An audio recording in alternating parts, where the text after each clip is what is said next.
Shabbat Shalom, everyone. I've been asked to do a video on making challah, and I'm going to do a quick shout out to Sarah Klein and Melissa Hill-Jones, whose recipes I poached and adulterated to create my own. Please experiment and have some fun with it. I really enjoy making Shabbat special by making my own challah. So the first thing you're going to do is proof the yeast, and I use 1 1/3 cup lukewarm water and 1 tablespoon of yeast, and just mix that lightly. I'm going to add a cup of bread flour, and using bread flour really makes the bread lighter and fluffier. So if you have sort of a heavy challah, it might be because you're using typical flour. So we just kind of mix that up a little bit gently and then let it sit. And what we're hoping to see, and I'll show you when I see it, is lots of bubbles forming. That tells us that our yeast is working and that it's good to go. And I'm going to clean as I go. While that yeast is proofing, I'm going to oil my bowl that I'm going to put my dough in to rise, and I just put about 1/4 cup of oil, and I use olive oil, into a glass bowl, and I set my oven to warm, and I will remind you when we get there, but I turn it off before I put my dough in to rise. So it really creates a nice warm environment for the yeast to do its thing, and for the challah to more than double, the dough to more than double in size. So that's nice and oiled. And now I'll just grab you so you can take a quick look in and see all the bubbles forming. So that tells me that our yeast is doing its thing. Yay, yeast. Okay, now we're gonna add 3 eggs, and I have here 4 eggs, but I'm gonna reserve 1 and leave it at room temperature for basting the challah during its baking. So I'm just gonna add, not doing that too well.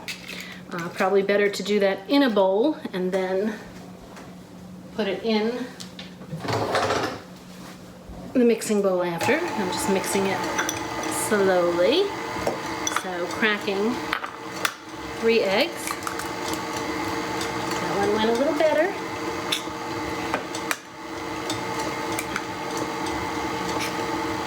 Okay. So 3 eggs. And then we're mixing that up, and we're going to add 1/2 cup of extra virgin olive oil, and that kind of is going to give it that golden color. I add 1/2 cup of sugar. You can do more if you like it sweeter or less. I tend to have very sweet challahs.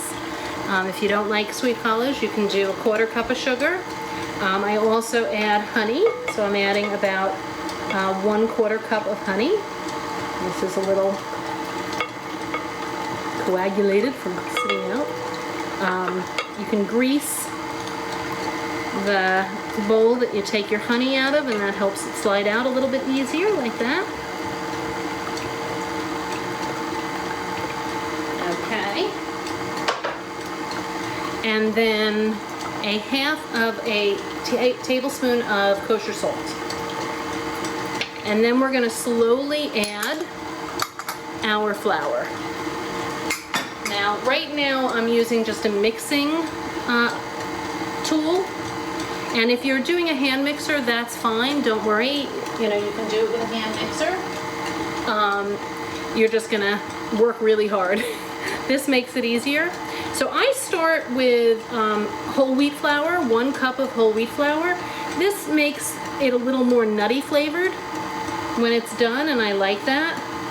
So I'm just starting with 1 cup of whole wheat flour. And then I'm slowly going to add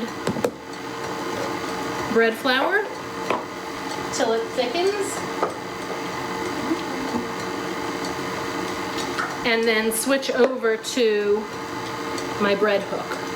So I'll give you a view of that when I need to switch over to my bread hook.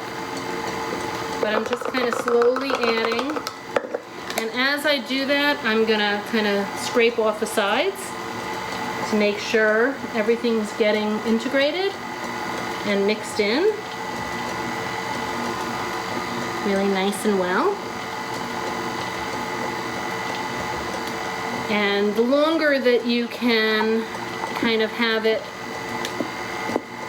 with mixing in the mixing bowl in your KitchenAid, the less work you have to do yourself when we pour it onto the counter to knead it.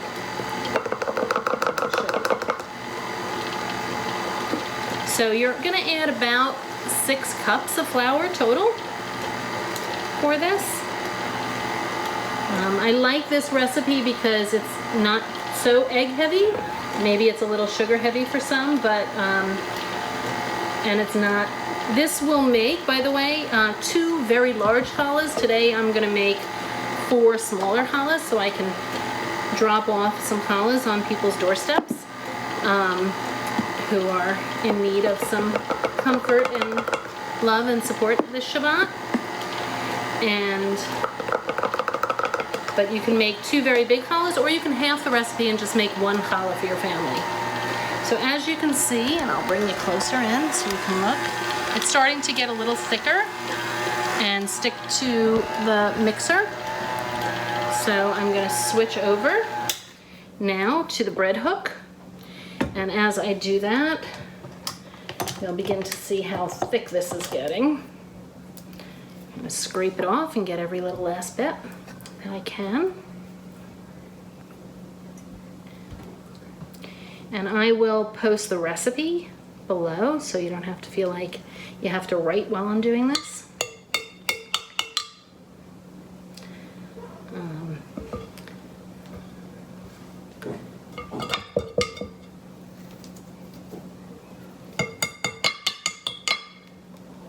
Get every little last bit that I can. There we go. And then I'm going to switch over to the bread hook, if you have one of those. And if you're doing this by hand, you're just going to keep mixing, and you can mix with a spatula like this, or a wooden spoon, it's fine. Whoop. I'm just going to keep mixing and adding more flour.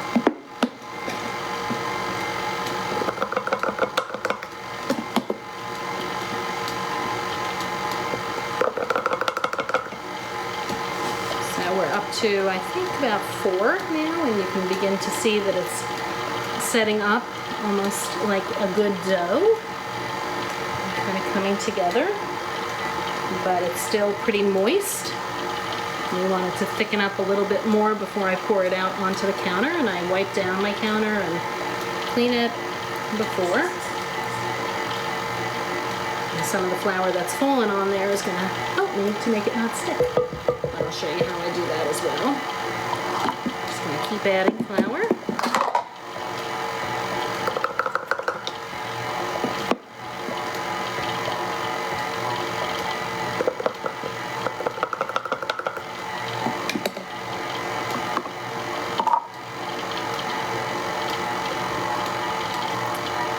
And I was supposed to host a challah baking class, and I should do a shout out for Tony Sandler also.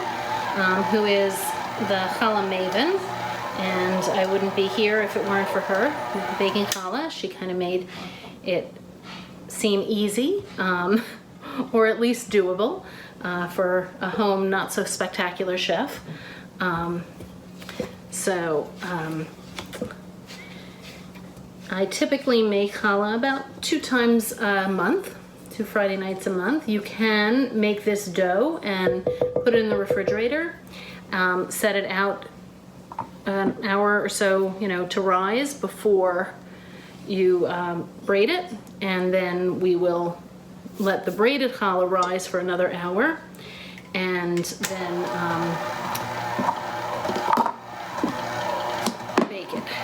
So you can freeze or refrigerate at either point, after braided or before braided.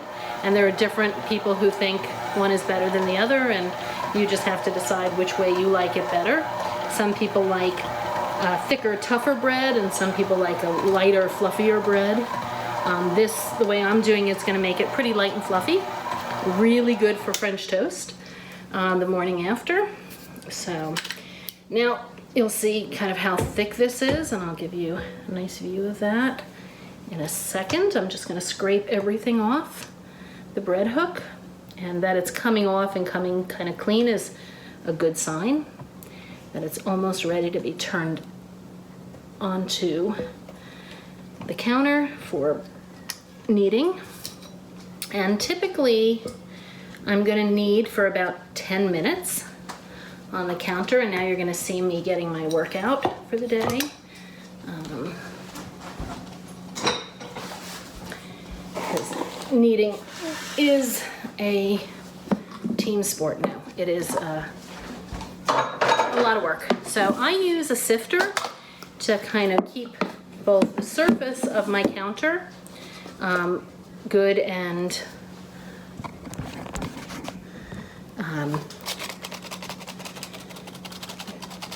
not sticky, and also to sift the bread as I'm kneading it, because it will be sticky. So I'm going to turn this out onto my counter and try and get as much out of bowl as I can, and don't worry about the little kind of pieces that are coming out. That will all incorporate really nicely as you knead. So I'm just going to put that in and scrape that out and get that in. And then it's helpful to have a bread hook like this. And I'm going to start by just kind of sifting on the bread. And because it's so, and I'll try and give you a view of this. It's so soft. You can see if I push into it, it does not bounce back. And what we want to be able to do is kind of knead it until it is pretty thick, and when I push into it, it bounces back pretty quickly.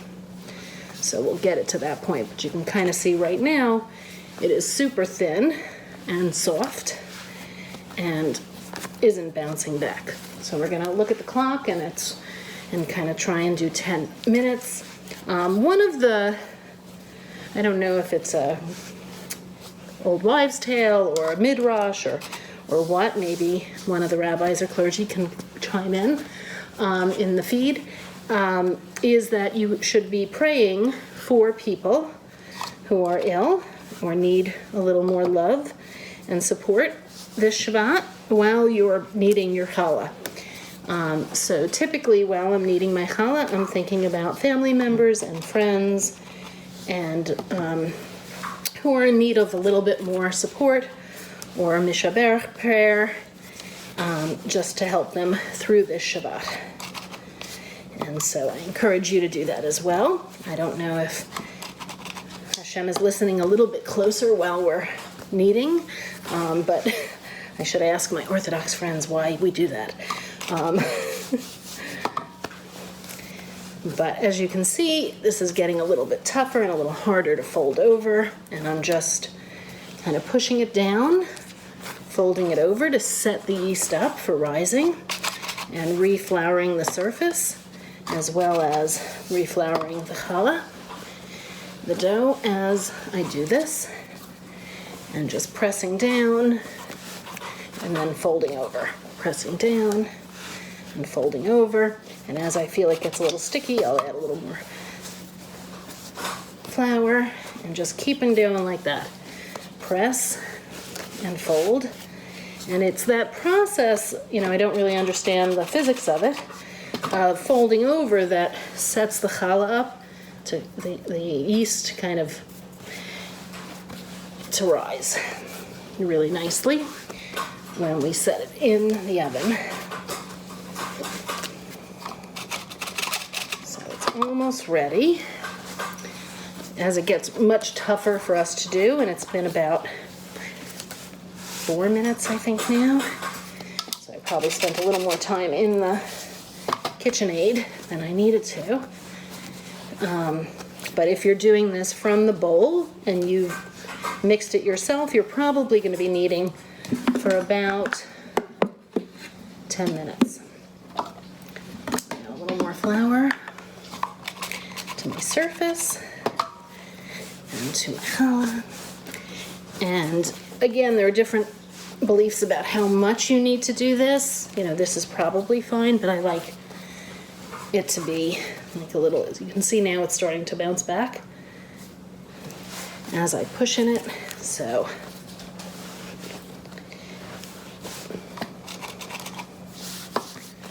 just pressing it out, folding it over, pressing it out again.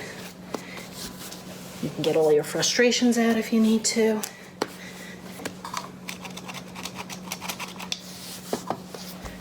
This is the sweatier part of the baking of the challah.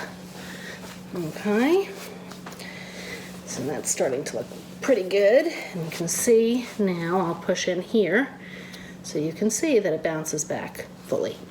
So that tells me it's pretty much done. So I am going to take my greased bowl that we had before, and I'm going to kind of put the challah in and get the oil all over it. And then I am going to make sure I move it kind of all around. And then I'm going to get, hold on one second, a piece of cellophane.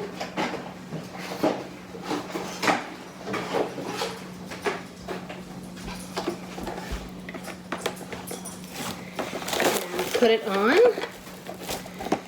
So I cover it with a piece of cellophane or Reynolds wrap, and then a towel.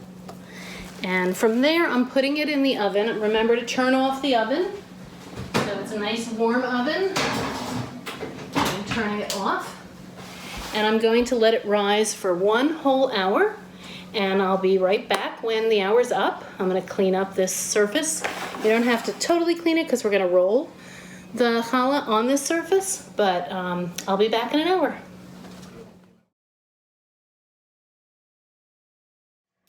Okay, I'm back. It's been about an hour, and as you can see, the dough has risen significantly. So I'm just going to take this off and just be careful punching it down because the oil in there. So I'm going to punch it down, and then I'm going to turn it out onto a piece of parchment paper. Oop, that's oil. I hold on to that bowl because I will put my egg in there for when I baste the challahs. So now I have my challah turned down, and again I'm going to use my bread knife and kind of divide it up. I am going to make 4 6-braid challahs out of this. So I'm going to start by cutting it in half, and then I'm going to make 6 braids, 6 ropes out of each half, each quarter. So starting with about this much, but you can do smaller or bigger.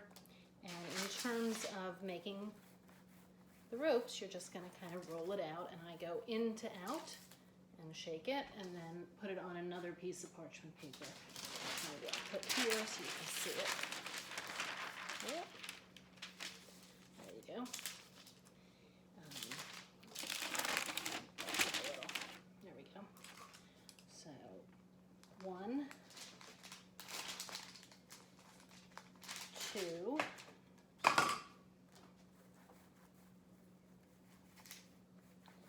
and 3,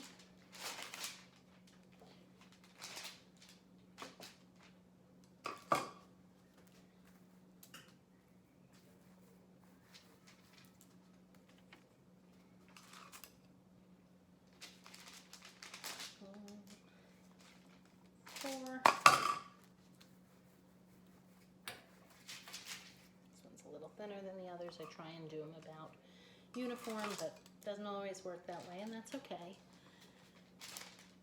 Put all that together.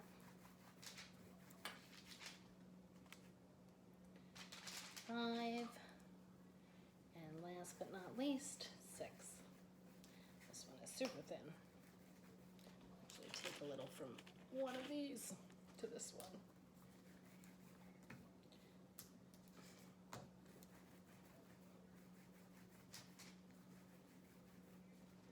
Okay, now I have 6 braids,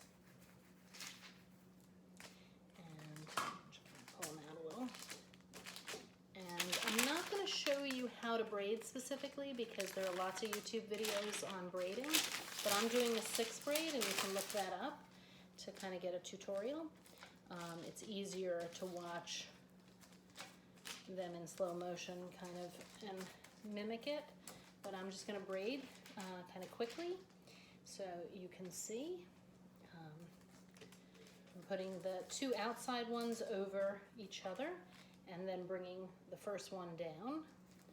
So bringing the second outside one over and bringing the first one down, second outside over, first one down. This is looking a little too thin, but outside over and down, outside over and down, outside over and down, outside over and down. Once you have the groove, and you can do a traditional kind of hair braid, a 3-strand braid, and that's fine. But once you get it in the groove, you'll kind of know how to do it, and it's easy, and it's almost hard to slow down and do it more methodically.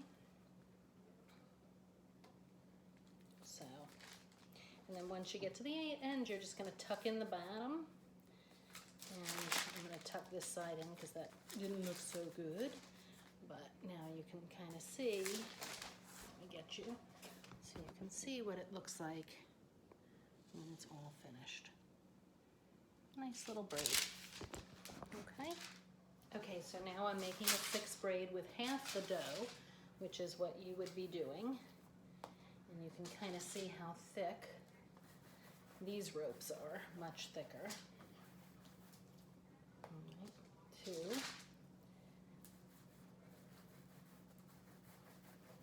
And again, going from inside out, kind of shaking it. 3.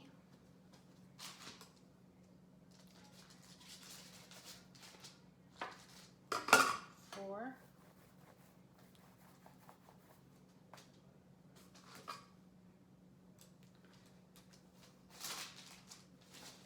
5.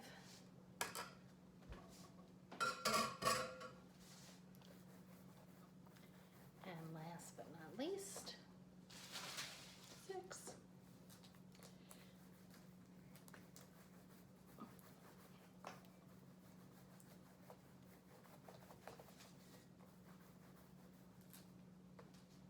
Okay, I'm going to place these on the parchment paper and kind of line them up.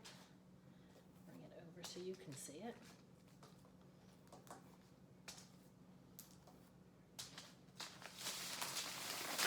And I pinch them together at the top.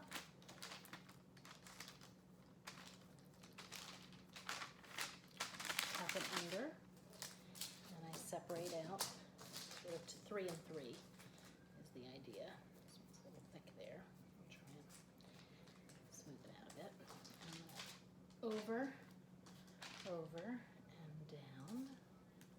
This one up, down, over, and down.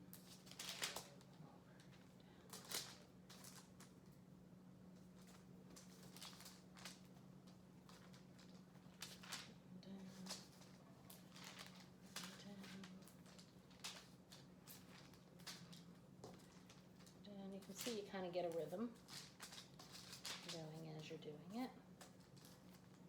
And you get better at it as you go.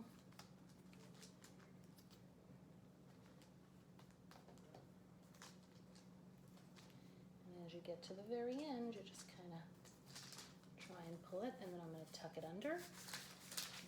Tuck it, and I'm going to tuck this side under a little bit more, and give you a view of what it looks like. It's all braided. Now I'm going to put it in the oven for an hour to rise. Okay, now we're going to take our challahs out and baste them for the first baste.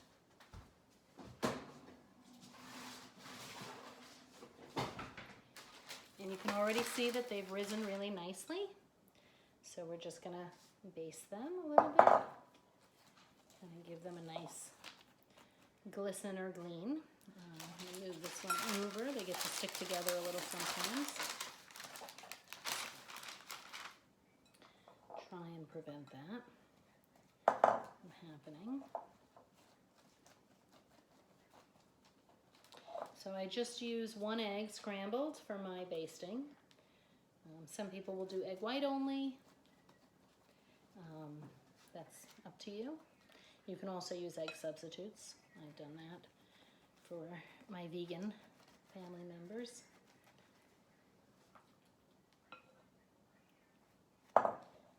Move this guy over a little bit so that they're not sticking to each other.